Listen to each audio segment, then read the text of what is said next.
Ligue des Champions, 8e de finale. Allez, bonjour à tous et bienvenue. Voici mes pronostics pour tous les matchs de cette semaine en Ligue des Champions de Bruges, Aston Villa mardi à 18h45 jusqu'au lendemain. Et le choc que toute l'Europe attend entre le PSG et Liverpool, qui est le choc incontestable de ces 8e de finale. On va parler donc de tous ces matchs, je vais tout analyser et vous donner mes pronostics pour chacune des rencontres. N'oubliez pas de mettre un gros pouce bleu. Lors de la dernière vidéo de Ligue des Champions, on avait fait 4 pronostics validés sur 7, malgré de très grosses surprises, et on avait atteint la barre des 410 pouces bleus. Si on pouvait passer sur cette vidéo la barre des 500 likes, je vous en serais très reconnaissant. Merci à vous, merci à ceux qui le font très régulièrement. Il y a des sacrés chocs dans ces 8e de finale, j'ai pas encore eu l'occasion de m'en exprimer sur YouTube, mais voilà, j'adore ces 8e de finale. Dortmund-Lille, Real Atlético, Bayern-Leverkusen, Benfica-Barça, PSG-Liverpool. Déjà, on mange très bien pour ces 8e de finale. D'ailleurs, il y a un pronostic, ma grosse confiance et ma grosse cote qui seront réservées sur le canal Telegram, une cote à 10 qui sera postée sur ces matchs de Ligue des Champions,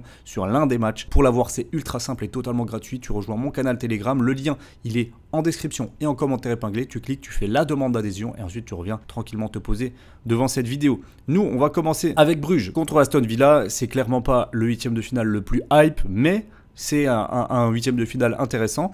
Parce que le club Bruges est encore une fois en position de faire déjouer les pronostics. Ce club Bruges qui vient d'éliminer l'Atalanta en les battant à l'aller et au retour 2-1, 3-1. Grosse sensation, vraiment. Et le moins qu'on puisse dire, c'est que tout le monde a été unanime. Bruges est vraiment une équipe qui joue bien au football dans cette Ligue des Champions. Depuis leur début difficile, où ils avaient perdu 3-0 contre Dortmund et 3-1 contre le Milan, ils ont enchaîné et ils ont posé des problèmes à tous leurs adversaires, même les plus prestigieux, en étant à deux doigts même d'éliminer Manchester City dans son stade. Ils ont également déjà battu Aston Villa dans la compétition 1-0, c'était le 6 novembre dernier. Maintenant, c'est les matchs à élimination en aller-retour. Chacun des deux clubs envisage de passer ce tour et de rejoindre les quarts de finale. En tout cas, il y a de l'ambition dans les deux équipes et donc il va y avoir de la stratégie. Forcément, on va pas prendre ce match à la légère, on va pas faire tout pour l'attaque et c'est pour ça que mon premier pronostic qui sera assez logique et je pense vraiment qu'il va passer en plus sur un match à 18h45, je vais vous proposer le moins de 3,5 buts qui j'ai regardé à une cote quand même pas mal. Pour un premier pronostic, pour se lancer dans ces 8e de finale, je pense que ça peut passer assez facilement. Je suis très mitigé au niveau du résultat, je préfère pas me prononcer sur ce match. On continue avec Dortmund contre Lille. Gros morceau pour les Lillois. Venir jouer au Signal Iduna Park, c'est pas facile parce qu'il y a vraiment un visage de Dortmund à domicile et l'autre à l'extérieur. C'est très difficile de venir battre Dortmund dans son stade, qui plus est en Ligue des Champions, où à part une défaite assez folle 3-2 contre le Barça, ils ont toujours maîtrisé 7-1 contre le Celtic, 1-0 contre les Sturm Graz, 3-1 contre le Shakhtar, le match de la qualification pour les barrages, 0-0, où voilà, ils étaient déjà largement devant, 0-0 contre le Sporting, un match qu'ils avaient quand même assez largement dominé également. Donc ce Borussia Dortmund qui est clairement pas dans la saison de sa vie, hein, en championnat ils sont largués, ils sont pas bons, mais qui possède le meilleur buteur de la compétition, Guirassy, et qui est une équipe de Champions League, hein. C'est le finaliste en titre Dortmund, il faut pas les sous-estimer. Et Lille qui a connu ses deux seules défaites de Ligue des Champions cette saison à l'extérieur, 2-0 contre le Sporting et 2-1 à Liverpool, eh bien peut s'attendre également à souffrir dans ce match-là, même si mon avis sur le LOSC est que c'est une équipe de Ligue des Champions. C'est avec Paris, c'est derrière Paris, la meilleure équipe clairement d'un point de vue européen. Je pense que ce soit la gestion de la pression, la rigueur tactique, tout simplement la capacité à faire des résultats en Europe, Lille est un cran au-dessus de tous les autres prétendants qu'on a actuellement en Ligue 1 et ça fait d'eux une équipe extrêmement dangereuse également pour le Borussia. Donc c'est vraiment un 8e de finale palpitant et assez difficile à lire. Malgré tout, le fait que Lille vienne gagner à Dortmund, j'y crois pas. Je pense que le pronostic le plus logique, si on reste vraiment objectif, c'est Dortmund ou nul et plus d'1,5 but dans ce match. Peut-être que Lille arrivera à faire le 1 partout, le 2 partout dans ce match et créer une vraie sensation. Mais voilà, c'est Dortmund le favori et la logique serait qu'il s'impose 2-1, 3-1 sur l'un de ces scores-là. On enchaîne avec le PSV contre Arsenal. Est-ce qu'il y a danger sur ce match? C'est la question que j'ai envie de vous poser et c'est une question que je me suis posée aussi. Puisque même si voilà, ce match a l'air assez déséquilibré, eh bien ce PSV à domicile, il est quand même assez tranchant. Cette saison en Ligue des Champions, il n'y a aucune défaite. Ils avaient commencé par un 1 partout contre le Sporting, ensuite 4-0 gagné contre Girona, 3-2 gagné contre le Shakhtar, 3-2 gagné contre Liverpool et 3-1 gagné contre la Juventus. Donc Arsenal est prévenu, d'autant plus que leur seul point perdu en Ligue des Champions cette saison, c'était à l'Atalanta, match nul 0-0, et contre l'Inter, perdu 1-0. Donc on voit que c'est quand même une défense très solide d'Arsenal à l'extérieur, qui a pris seulement 2 buts dans la phase de groupe. Ça tranche avec l'esprit offensif du PSV, qui va essayer de gagner, qui va essayer de leur faire mal. Maintenant, on a une équipe d'Arsenal qui doute en ce moment. Le manque d'attaquants se fait vraiment ressentir et c'est normal. Il y a quasiment tous les attaquants d'Arsenal qui sont sur le flanc. C'est très compliqué, de Kai Havertz à Saka, Martinelli, Gabriel Jesus, etc. C'est vraiment une hécatombe. Et d'ailleurs, sur les 2 derniers matchs de championnat, ils n'ont pas marqué contre West Ham et contre Nottingham. Donc il y a quand même petit danger pour Arsenal. Et le pronostic, je pense qu'il peut être intéressant à prendre, c'est le PSV ne perd pas ou perd d'1 but maximum. On continue avec le Real Madrid contre l'Atlético, donc ce duel qui est sans doute le 2e plus gros choc après PSG Liverpool. Je le réduis un petit peu parce que voilà, c'est 2 équipes du même pays sur un 8e de finale et ça va être pas moins hyper excitant comme affiche. Ça va envoyer, ça va être rugueux, ça va être une guerre, ça va être une vraie guerre ce match-là. Ça va encore être du grand divertissement. Pour moi, l'Atlético est vraiment capable de rivaliser avec le Real en aller-retour, même au Bernabéu. C'est une équipe qui est vraiment sûre de son football cette saison. Ils l'ont encore montré face au Barça en coupe durant cette dernière semaine, 4-4 à l'extérieur. C'est une équipe qui est très tranchante offensivement avec des joueurs qui sont capables de marquer à n'importe quel moment, que ce soit Griezmann, surtout Julián Alvarez, le joueur des grands matchs, un joueur de Ligue des Champions en plus qui a surperformé cette saison. Julián Alvarez est le buteur numéro 1, je pense, pour ce match de l'Atlético. Et évidemment Sorloth en sortie de banc en fin de match, qui fait mal, qui climatise. Du côté du Real, évidemment, à domicile, on sera confiant pour faire un résultat. Ils viennent de taper 3-2 et 3-1 à Manchester City lors du match de barrage.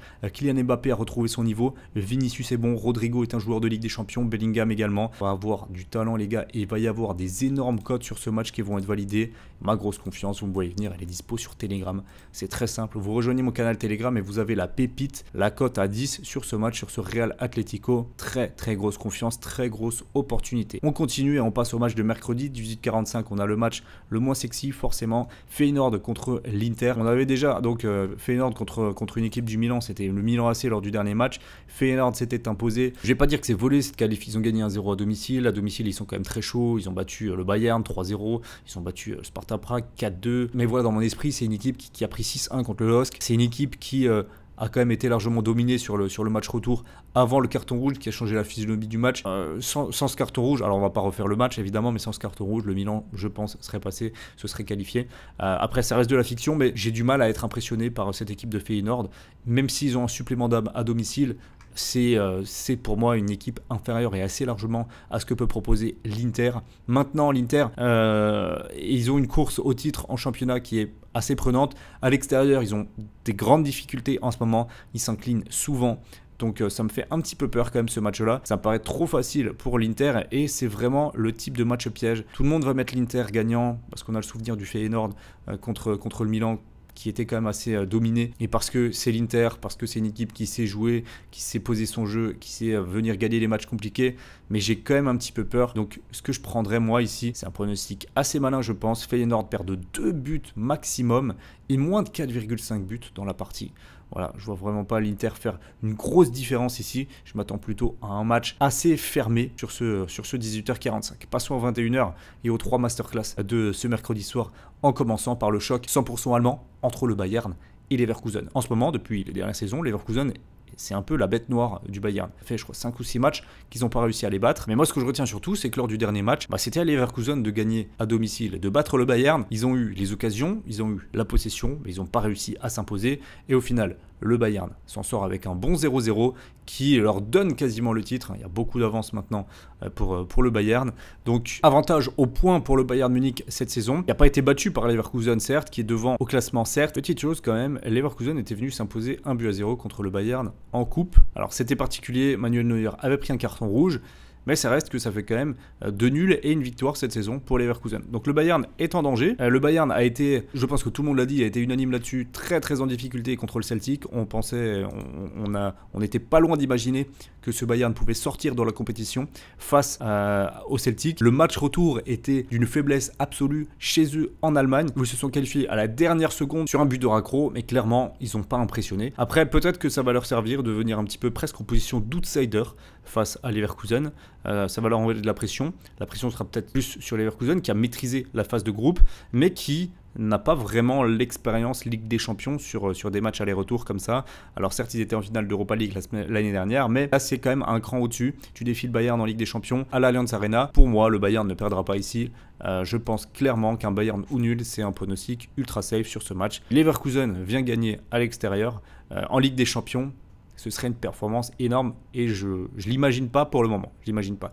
À voir si Kimmich sera de la partie ou pas. C'est encore la petite incertitude autour de ce match. Mais clairement, pour moi, Bayern ou nul, c'est tranquille ici. On continue avec Benfica contre le Barça. Le Barça qui a un calendrier en ce moment. Attention. On les avait vus donc s'affronter avec un 5-4 historique monumental en phase de poule. On a forcément envie de revoir cet affrontement-là qui avait été tellement épique. Benfica en plus est une équipe qui ferme pas le jeu, c'est une équipe un peu, c'est une équipe de fou clairement le Benfica. Je pense qu'il faut pas non plus s'enflammer pour le Barça sur ce match aller. C'est une gestion aller-retour, c'est une gestion aussi du calendrier où voilà ils sont dans la course au titre en Liga, ils sont dans la course au niveau de la Coupe du Roi et mine de rien c'est peut-être un match où il y aura de la gestion du côté du Barça. Donc j'imagine fortement Benfica marqué dans ce match. Ça va être assez divertissant comme match.